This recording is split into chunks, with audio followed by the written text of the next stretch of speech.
One last thing I just wanted to say, Monte, on that topic is the gentleman who I've worked for at two different facilities was Glenn Lee, who's now the Nice. PGA general manager at Rock Creek. And Cool. You're both in Montana. You're not really next door to each other, but relative to being in Texas and Montana, you're our neighbors.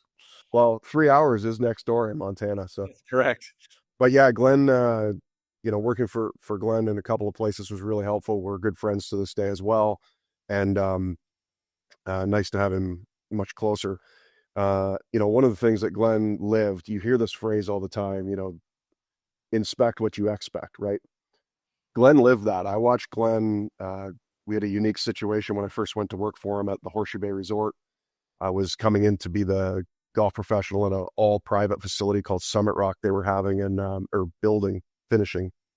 And Glenn was director of golf operations for the entire resort. So he's got 3 resort courses at 2 different facilities, a hotel that's flying a Marriott flag at the time, and Summit Rock. So he's all over the place. And I used to say to him, Horseshoe Bay, Texas is not a big place. And I said to him, you're the only person who's going to put 50,000 miles on a car working and living in Horseshoe Bay, Texas, because it would just be back and forth all the time. Hey, I need to go check on this. I need to go do this. So he could have easily made a phone call in a lot of cases and said, let me just call up to wherever and check on that this event's getting out at the appropriate time in the right way. But he didn't do that. He would get in the car and buzz up there and go make sure he saw it with his own eyes and just was around and could have, if he could help, he'd help. That has served me really, really well also. The interesting thing about that is I actually know Glenn from being involved in Paul Levy's election committee 2 different times and got to know him that way. And yeah, I've been very impressed with him. That was actually quite a fun thing for me because I got to spend time with Dale Morgan and Glenn Lee, Tony Latendra, who's also now part of our section. Some other phenomenal people. Steve from the East Coast was sort of the campaign manager. But it was amazing experience. Not just about Paul, really. It was actually about the team. It was actually really fun to kind of hang out with those people. And I don't think I ever would have met Glenn or Tony or Dale Morgan. And it was pretty cool. So yeah, the concept of inspect what you expect, it kind of totally lines up. I mean, I'm sure somebody else said that before him, but I have heard that about him in that the only way to develop trust is to I trust you enough, trust but verify until you earned it. And then to a certain extent, probably when you work for Glenn, he allows you, he doesn't come see you at some event because he has something else to do. But at some point you realize, hey, he didn't come verified today. And you might even ask him, hey, I didn't see it today. What's going on? And he was like, you got it now. I very vividly remember a conversation with him. We'd opened Summit Rock. It was going okay. And he said he was kind of talking about the difficulty of trying to go to these different properties with all these things happen. He says, some days I just don't know where to be because everything feels important. Everything feels like a 911. Where should I go? And I don't want to overstep. I don't want to, he was kind of just talking about that out loud. And he said, what do you think? Where should I go? And I said, honestly, and it just came out. I didn't plan for it. It just was one of those things. And I said, I think you'll know you've got it right when you go somewhere and you just feel like you're getting in the way. And he said, yep, you're right. And so he went, that's kind of, I think, we could talk to him today. This was years ago, but at that time, became his barometer. If there's a 40-person corporate event going on and I go up there to check on things and I'm just kind of like, the staff is running around me going, excuse me, pardon me, like you become a speedball at some point. You're like, I think I got this. I'm going on to the next place. That's kind of been the goal as I've taken it, saying that and thinking about it further. That's been the goal of heading to different places is keep being around until you feel like you're in the way and then move on to the next thing. Yeah. I mean, again, there's a really good takeaway there because even though you may not say, in this case, let's say you've handed something fully to Stephen, who's your, senior assistant, and you've handed something to him fully, and when you actually kind of do that in your brain, like I don't want to be in your way, he'll catch on. He's a bright guy. He'll catch on and be like, he really trusts me, which to a certain extent makes him feel more confident that you trust him and that you know he's got it. And then, but also too, when you think about with Glenn or with Brad, I'm assuming when they sort of do that, you now know, well, they really trust me, so I need to deliver. There's no safety net anymore, and so a certain amount of like whatever that's not. I always sort of laugh too about this when you think about some of the people that are in our industry who are phenomenal. We couldn't do it without them. At a place like Marta's Camp, there's this guy's name is Jeff, not a PGA guy, probably 5 years older than me, has lived a great life, loves to ski, and he's a phenomenal part of the service program at Marta's Camp. He takes ownership every single day, but if someone's not careful, he could be territorial. And there's a very thin line between those two, maybe other side of the coin. One is a great thing, one is a not great thing. And it's literally like maybe thickness of a quarter. There's the difference. But that I personally think the story you just said was Glenn's motto, and then your sort of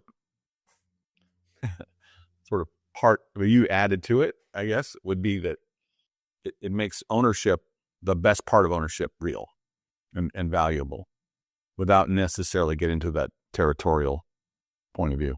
I don't want to be micromanaged. I don't want to be a micromanager. And I've probably, as my career's gone on, sought opportunities where I didn't feel like that would be the case. And I know a lot of people don't like being micromanaged, but in some ways there could be less pressure in that situation because you don't need to think too far because the person who's lording over you is just going to tell you what to do next. Yeah. There's a lot of pressure if you're, the person who's putting that trust in you or the operation that's putting the trust in you. And I have it here with Bob, our general manager, his livelihood is on the line by putting that trust in me. That's pressure. Like, this is like alternate shot where I've put you in the tree somewhere and we're 2 down with 3 to go and you gotta carve us out of it. Like, over to you, Monte, do your best, man. I don't have any clubs in my hand, so this is up to you.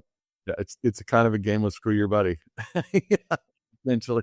So, but if they trust you enough that, okay, he's gonna, even though he's in the trees, he's gonna take a deep breath, make a good decision. I don't have to lord over this. I think that's I want to work with and for those people, and I want to cultivate an environment here where we have those folks who we have people here who want to live in that environment too, and because then they can fly, right? If I'm micromanaging them, I'm only limiting them to my ability. Become way better at all these things than I am. Not hard to do, but become better at these things for sure. That's interesting. I mean, you look at it like maybe instead of you're the lift under the wings as opposed to like I'm holding onto the stick. And you keep them, you try to keep people safe. I love this phrase. It's a stolen phrase.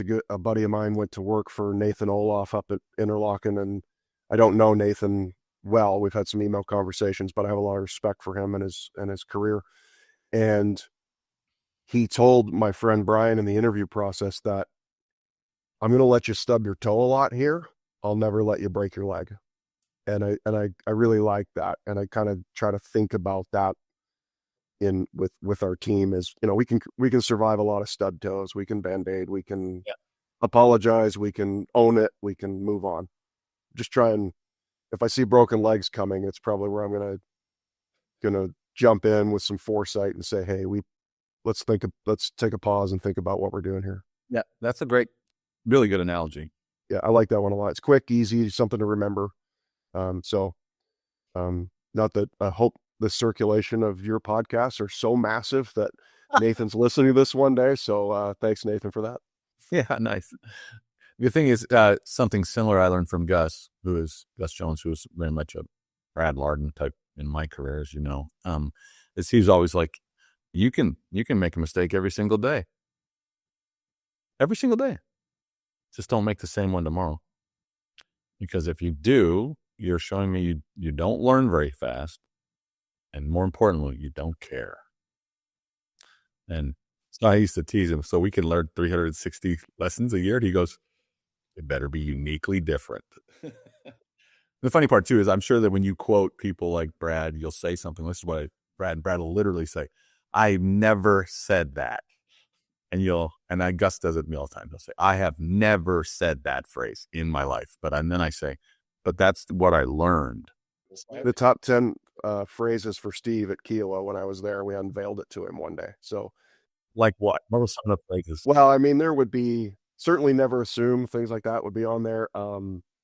What's the radar show was a beauty. And so you were like, what does that mean? Well, there'd be an opener in the golf shop, and he would come out, and usually got there about 8 each morning, unless there was something major going on. It wasn't a super early club, and he's driving 45 minutes. So he'd walk in the shop, and the first thing he would say is, what's the radar show?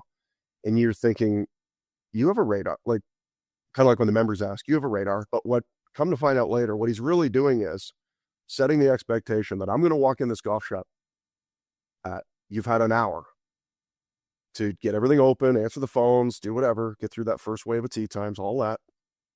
And I'm going to come in at 8, and I'm going to ask you what the radar shows. That means you need to be prepared with the radar. You need to know what it shows. You need to have it up. And he set the tone for those things. But I mean, anytime something good would happen, he'd always say, God bless America. Like, there'd just be these Steveisms. So finally, one day we secretly created a top 10 and put a couple of people on a speakerphone around the country who would have really appreciated this unveiling. And we unveiled his top 10. It was really fun.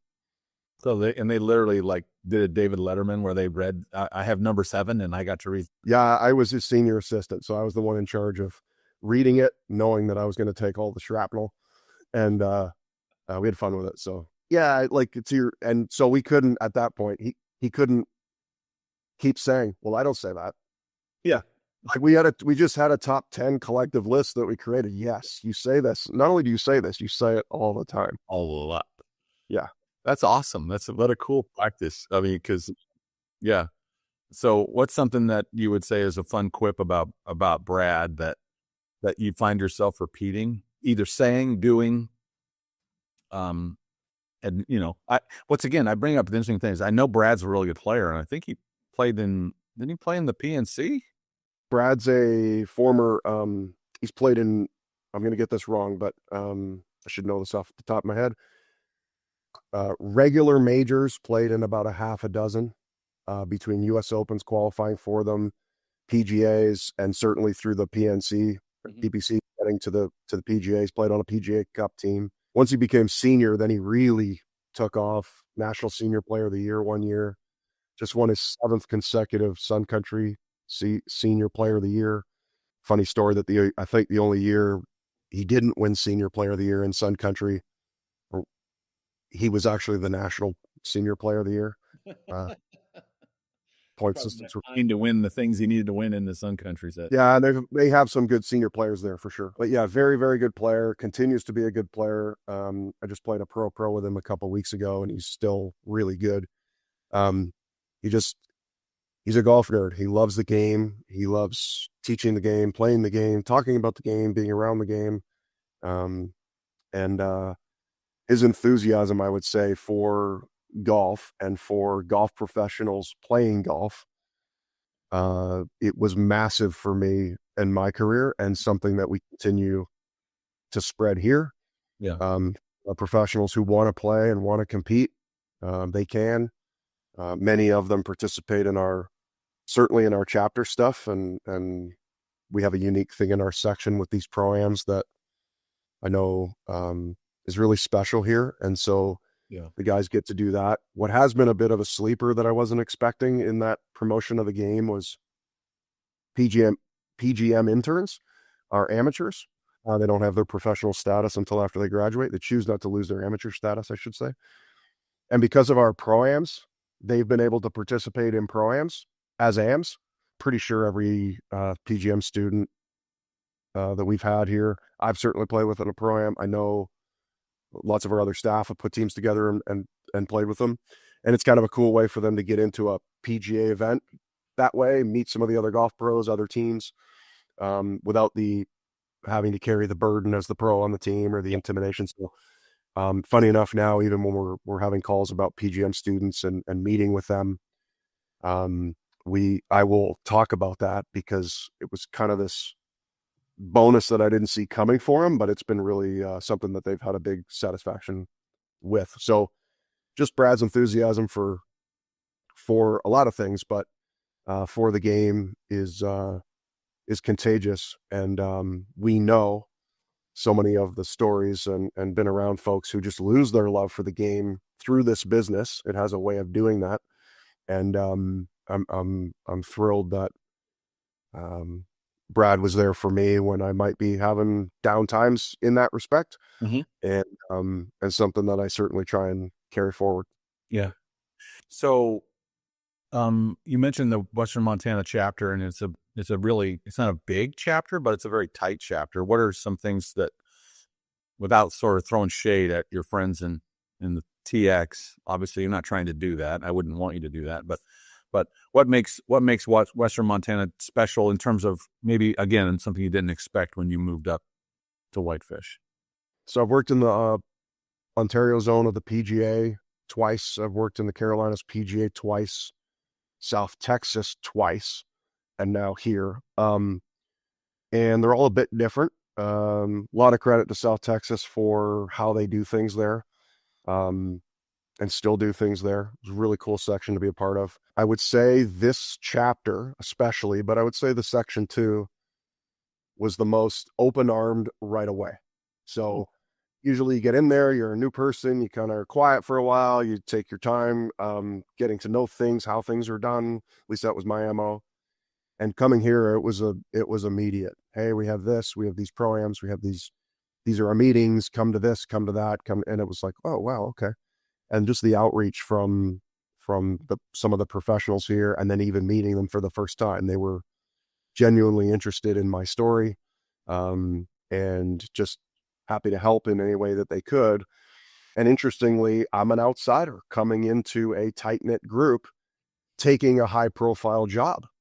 So I was conscious of the idea that there could be, always be very indebted to the team and the crew and the pros here for doing that. Our chapters are so big, right, that they feel like mini sections in a lot of ways. It's kind of the way I describe our section, as we have these like 5 mini sections in a much larger geographic section. But even going to my first section meeting, section things, which was the merchandise show that fall. People were coming up to me, meeting me, trying to understand my story. So it's just right from day one. It's been this really, it feels like a family, a big family. And that experience hasn't changed in the 6 years I've been here now. Wow, it's been 6 years. That's going fast. But the thing that I would say that's interesting is that obviously I didn't realize, because until this morning, till today, I didn't realize that you from Newfoundland, and there's a lot of Montana vibe, or Newfoundland vibe in Montana. I mean, there's a lot of that, and to a certain extent, it is very natural for you.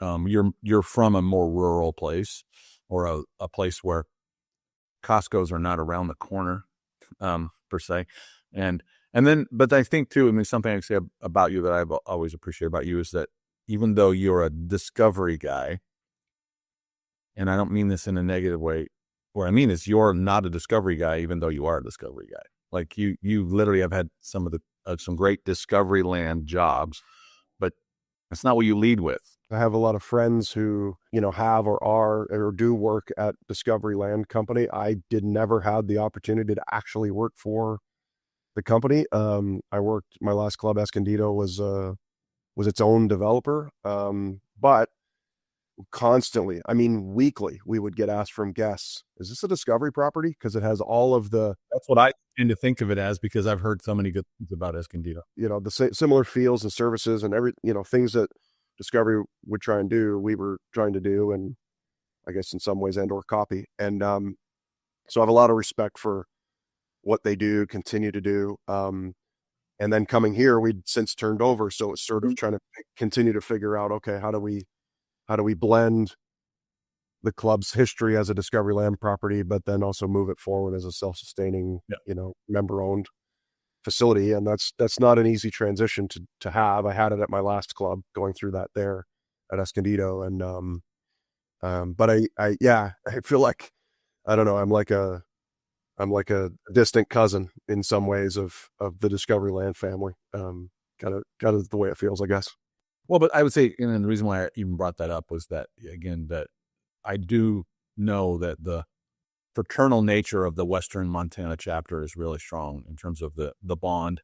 And I've had people who have gone to other places from Western Montana to a quote unquote smaller chapter. By smaller, I mean like a tight knit seasonal group. And they're like, it's not the same. I missed it. I missed being in the family, so to speak. And the way that people support each other's pro-ams, like they literally support each other's pro-ams as opposed to, I'll see if I can make it. It's more like, I'll make it. Can you support my pro-am? And it's a really cool thing. But then the other part is, I was just gonna say, is that you're a very approachable person. And I think that that's a credit to you. You actually make it easy to hang with you. Like you're a genuinely appreciative person. Like you appreciate a good time, simple time, doesn't matter where it is. Like, so yeah. Was there any, other thing that, again, I think too, I've seen you develop your own team members. You've got some great people there, developing Stephen, and, don't call me Marcus Greer, and certainly don't call me Mark Gear. I know Mark Gear is, he's Mark Greer, right? Yeah, Mark Greer. Even I messed it up right there. He's a phenomenal golf professional. And what's some of the things that you would take? We could learn from you working with him in the past, getting to know him, but then bringing him to Iron Horse. People like, what's the benefit of bringing a guy who's like your peer? Yeah, I mean, I mentioned earlier I went to go work for Brad as at Miramont as director of golf. Well, I also worked for Mark there because he was head golf professional, and that friendship came from operational trust. Like I talked about earlier, he trusted me with a lot. I certainly trusted him with a lot. And he could have been worried about me coming in the door, but he embraced me. Another one of those moments where somebody embraces you for you. He is incredibly organized. He taught me a lot about tournament operations as well, and how to, in a lot of ways, how to not only be organized but present that to your membership the right way, and just getting in front of as many questions as you can with that membership. So, trying to think about this stuff, strategically, well in advance. Okay, what are we doing, and then what's our message to the membership in terms of how we advertise this event, how we communicate the details. And so, if a member doesn't know something about a tournament, let's make it their fault. So in other words, we talk about it now here as setting the table, but we've set the table literally for everything. The only thing we can't have them do is eat, but it's all in front of you. You eat. I'm not force feeding this to you. It's up to you to eat. But yeah, we try and do that a lot. So he taught me a lot about that.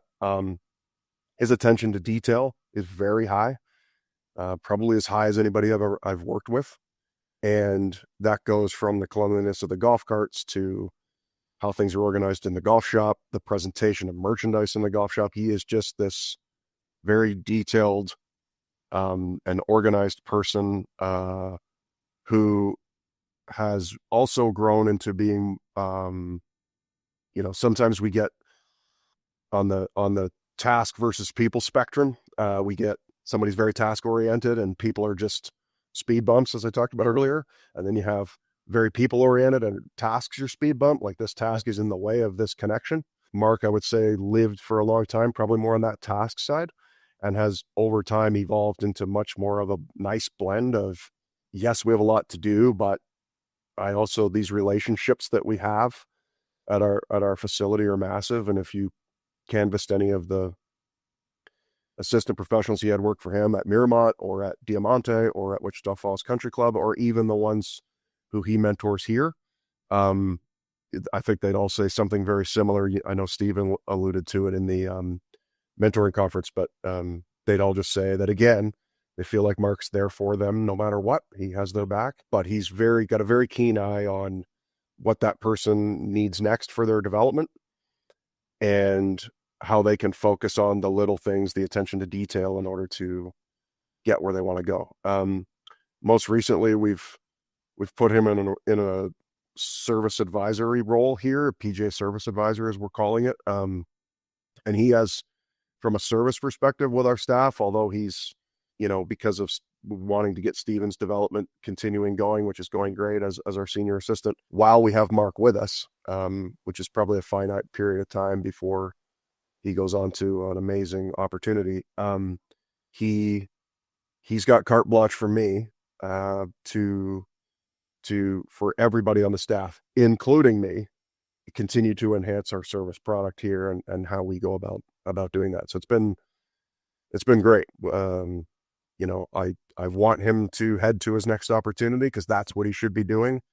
But we're utilizing everything out of him we can while he's here. In somebody like Mark, you'd want him to go in an interview process where that committee is willing to ask 50 questions of everybody that are hard questions. And when you evaluate that at the end, you're going to get a shining mark. I know we've talked about this offline, but he's also willing to say, I don't know, but I'm willing to go find out.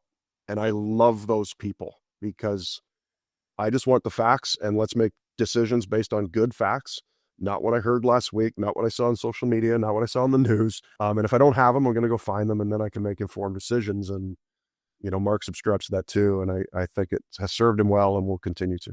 Before I ask you my last question, I remember some guy, his name is Brandon Dixon, saying on a webinar I did with Michael Neff from Gears Golf, he sent me a text and he said, the thing I love about Michael Neff is that he's usually the smartest guy in the room when it comes to club fitting, golf instruction, and what actually is going on in a golf swing and a club face and rotation and grip, pressure. I mean, crazy amount of detail. Scientifically, he knows, yet he's willing to say, I don't know. And I just thought that was such a great compliment from Michael. That's why I didn't get your permission, sorry, to say, but I was just like, Michael, you need to understand, like that is one of the things that makes you and him endearing to so many of us. So along those lines, I sort of came by this honestly as a young person. I think I've told you this story offline, but it's quick. I was a very, very, very sick child and teenager. And my mom and dad, but specifically my mom leading the charge when I was young, was just grasping at straws, trying to figure out what was going on, what's happening. There wasn't enough research in that area and just a lot. Anyway, so she'd been through a lot of doctors, a lot of pediatricians, and she found one who she credits with essentially saving my life. She used to always say, what was so funny about him is he would talk to his shoes. And so you think, well, what does that mean? Well, what it means is you're sitting in a room and talking to the doctor about what's going on with your 4-year-old son, and he wouldn't look at you a whole lot. He was always looking down at his shoes, but what he was doing is thinking and problem solving and trying to come up with what's next. And he would say things like, I don't know, but we're going to do some research on that. I've got some colleagues around the country, a couple around the world that I'm going to call. We're going to get you, and we'll figure out who to send him to next, but I'll be a part of that. And anyway, she used to always say to me, I think knowing at some point that I would have to look for physicians myself, potentially without being under my mom's care, search out those doctors who are willing to talk to their shoes. And that phrase sits in my mind, but it's, when you move that over to somebody like Michael Neff, who I think the world of, both as a person and as an amazing professional, it's, I don't know. You're willing to say, geez, I've got 60 people on a webinar who are looking to me for the latest and greatest knowledge as the expert. And I've got to sit in front of them and tell them to a question I don't know. Yeah. And have to be comfortable doing that. But I think it's a very healthy phrase. And actually in our coaching here, we coach our staff to do that with the members, because it's followed up with, I will find out.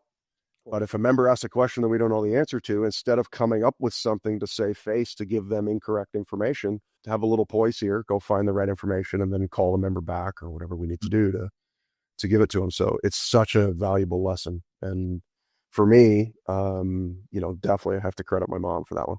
So going into the next season, your 7th season at Iron Horse, what's my last question for you is what's it kind of exciting for you looking into the next season? What's that look like? What's going to happen in the next season? Our members obviously have very high expectations, so they want to see, they want a lot to be constant, but they want a few more bells and whistles on those things that are constant, so that they don't feel like things are completely changing, but it was enhanced in some way. That is such a little dance that we have to do in golf. And they're also fortunate enough typically to be members elsewhere. So I feel like our competition for new members is a bit different in that, we have a great comp set out there who we're competing with, but our competition truly as we operate daily is the other clubs where our members get to spend time. Sure. They can go anywhere in the world they want to. They have the affluency to do that. They choose to spend their adult summer camp here with us. They're comparing their club experience with the places where they're also members, whether it be Escondido or Driftwood or Royal Oaks or LA Country Club or wherever. They're comparing it in a lot of ways to that. And so our little club here in Whitefish, we have to compete with that. So that's always a challenge, but it's also kind of exciting to figure out, okay, what can we do next? Part of how we do that is, and the main way we do that is spending a lot of time and energy in our recruiting effort. Because of mostly from timing, that starts with PGM. They often do their placement interviews and things quite early. So fortunately, we've actually just completed ours for next season, which is the earliest we've had that done, and really happy but thrilled with who's coming. They always bring new blood, new energy, new ideas. And then same is true with the rest of our team, with the rest of our professionals. Some return and they come with new ideas. We typically end up with 1 or 2 new ones each season, it seems like, and we'll get to do that again next year. So just, getting to incorporate those things and seeing what's next. I know one of the things that I noticed in the conversations with Steven, and I didn't get to see you down in Arizona, but Steven had been down there playing with members at their clubs because they love him so much, and they were like, hey, we want you to come down. And he would, that's always a really cool how that works. And that's one of the things you just don't get in other industries. You just don't get that connection and that. But it reminds me of the thing that Gus used to always say. It was like in the Sierra Nevada chapter in Northern California, we didn't have the Pro-Am series that we have during the season. And he used to, back in the day, he would give me $100 bill and say, I want you to take our top service people. I want you to take them somewhere.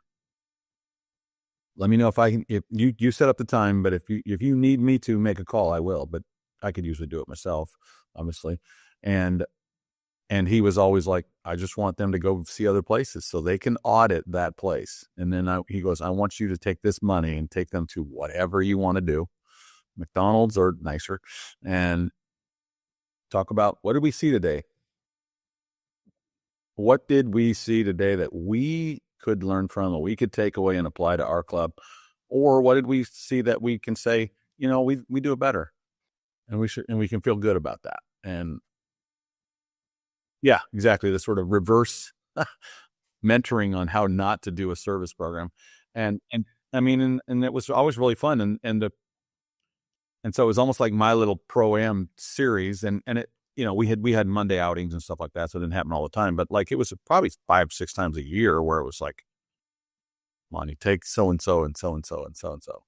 And here's $100. And he was just like, hey, if you spend all of it, great. If you don't, you get the breakage. And I wasn't trying to make money off that deal, but it was fun. No, and it doesn't have to be, I'm glad you said McDonald's, because it doesn't have to be, like for like in terms of what type of facility you are, what level your customer is in terms of affluency. It doesn't matter. The opportunity to travel around just in our section alone and see the cross section of facilities that we have, and getting to go to Shelby, Montana for the first time in the spring was really cool. I heard about Shelby on a map. It looks like it's the middle of nowhere, although that's coming from somebody who lives in Whitefish.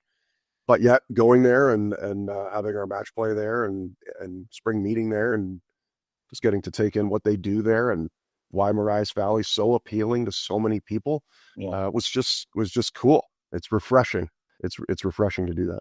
And the interesting part, as you mentioned, as sort of a final thought, is, and I know that based on all the different places you've worked, whether it was with, the individuals up in Canada, in Ontario, all the way down to Carolinas, all the way to Southern Texas, and now in Whitefish, Maslow's hierarchy of needs applies. It doesn't matter what the green fee is, what the dues are.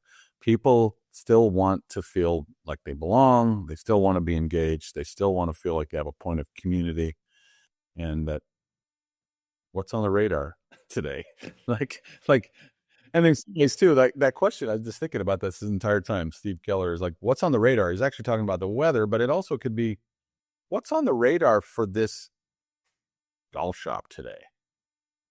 What's the storm that could be coming in, or are there blue skies and it's calm? And so because it's blue skies and calm, we can't sit on our hands. We got to a GSD. We got to get some done today. As golfers, we're not supposed to like the rain. We're not supposed to like a bad day out there. But as golf professionals, bad days are quite nice to have. You don't want them all the time, but when you get a rain day, it's an unbelievable opportunity to get some things done that you can't get done elsewhere. And you should take advantage of them because they don't always come around. Well, I could talk to you for a lot longer, but again, thank you for taking the time. Thank you for being willing to get on the employment committee, because I've benefited from gaining a greater friendship with you and learning from you. And I've gotten some serious gold tokens out of this myself. And if anybody else is paying attention, I think they will too, from people like Steve and from Glenn Lee and from Brad Lardon, of course, and obviously from you. And maybe somebody's going to realize if they watch this, I got to hire Mark Greer. That'd be, yeah. Well, yeah. And certainly I know you're proud of the team. And at some point you're going to need to, Steven's going to move on to his first role, and he will do phenomenally. And somebody else will get the chance to learn from you, and indirectly from Steve, Brad, and everybody else. We talk about pay it forward, but yeah, you just sort of try and pass these things along and then give somebody the opportunity to make it even better. And if that's happening and you're just a cog in that wheel, that's really cool. Well, thank you again for your time. And I look forward to seeing you sometime soon in Western Montana. It'll be my pleasure to see you. Thanks, Monte.